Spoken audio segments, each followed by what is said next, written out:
ഒരു നാടിന്റെ മണ്ണും മനുഷ്യരും ഒന്നാകെ ചിതറിപ്പോയ നരകനാശത്തിന്റെ ദിവസങ്ങളാണ്. കേരളത്തിന്റെ കൊക്കിൽ ജീവനുള്ള കാലത്തോളം, മനസാക്ഷിക്ക് ചേതനയുള്ള കാലത്തോളം ആ പിഞ്ഞിപ്പറഞ്ഞ കാഴ്ചകൾ മറക്കാവതാണോ?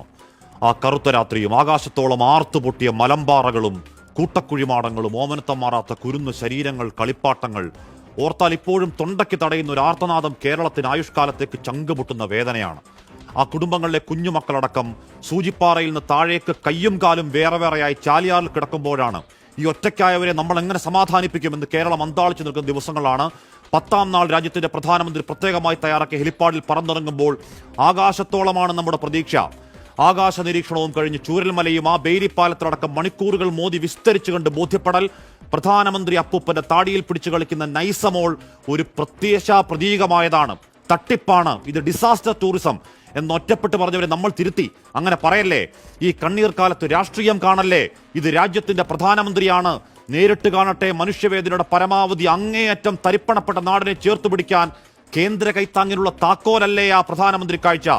ഈ വാർത്താമുറിയിൽ ഇരുന്ന് ആ കാഴ്ച കണ്ട് ഹൃദയം നിറഞ്ഞ് പ്രധാനമന്ത്രിയുടെ കരുണയെ വാഴ്ത്തി എന്റെ അടക്കം ചെവിക്കല്ല് തീർത്ത് കിട്ടിയ അടിയാണ് ഇന്നലെ KV തോമസിന് ഇംഗ്ലീഷിൽ തള്ളിക്കൊടുത്തൊരു മര്യാദകെട്ട തിട്ടൂരം. ഉള്ള പൈസ വെച്ചങ്ങ് അഡ്ജസ്റ്റ് ചെയ്യുന്നതാണ്. കേന്ദ്ര സാറന്മാരെ മഴയത്ത് 4 വാഴ വീണതല്ല, മടവീഴ്ചയല്ല. ഒരു നാടൊന്നാകെ, അവിടുത്തെ കുരുന്നുകൾ, കൗമാരങ്ങൾ, വയോധികരടക്കം 400ഓളം മനുഷ്യർ രാത്രി വെളുത്തപ്പോൾ ഇല്ലാതായി പോയൊരു ദേശീയ ദുരന്തം. അത് വെറും ദുരന്തമാണെങ്കിൽ നരേന്ദ്രമോദി താങ്കൾ പറന്നിറങ്ങിയത് എന്തിനാണ്? വീണ്ടും കെട്ടിപ്പടുക്കാൻ പണം ഒരു തടസ്സമാവില്ല എന്നെല്ലാം നഷ്ടപ്പെട്ടവരോട് കള്ളം പറഞ്ഞത് എന്തിനാണ്? എടുത്തുവെച്ചോമനിച്ച ആ കുരുന്നിന്റെ ചിരിയോടെങ്കിലും കാട്ടാതിരുന്നുകൂടെ? രാഷ്ട്രീയ വഞ്ചന. രാജ്യത്ത് ഇതുവരെയുണ്ടായ ഏറ്റവും വലിയ ഉരുൾപൊട്ടൽ ദുരന്തങ്ങൾ ഒന്നിൽ 400ഓളം പേരെ കൂട്ടത്തോടെ കൊണ്ടുപോയിട്ട് ഇന്നേക്ക് 112ാം നാളാണ്.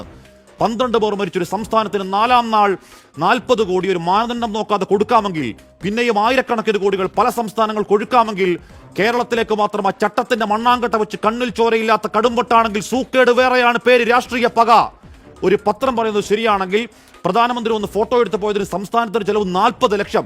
അതുപോലും തരാത്ത മര്യാദഘട്ട ധാർഷ്ട്യമാണെങ്കിൽ ഈ ചോദിക്കുന്ന ഏതെങ്കിലും താമരപ്രമാണിയുടെ തറവാട്ട് വകയല്ല. ഞങ്ങൾ പിരിച്ചു തരുന്ന കോടികളുടെ നികുതി പങ്കാണ്, പിച്ചപ്പണമല്ല, അവകാശമാണ്. കേന്ദ്രത്തിന്റെ കൊട്ടാരപ്പടിക്കൽ എറിഞ്ഞു തരുന്ന എച്ചിലും കാത്ത് കെട്ടിക്കിടക്കുന്ന യാചക സംഘമല്ല കേരളം. യൂണിയൻ സർക്കാരെ നിങ്ങൾ തമ്പ്രാക്കളുമല്ല.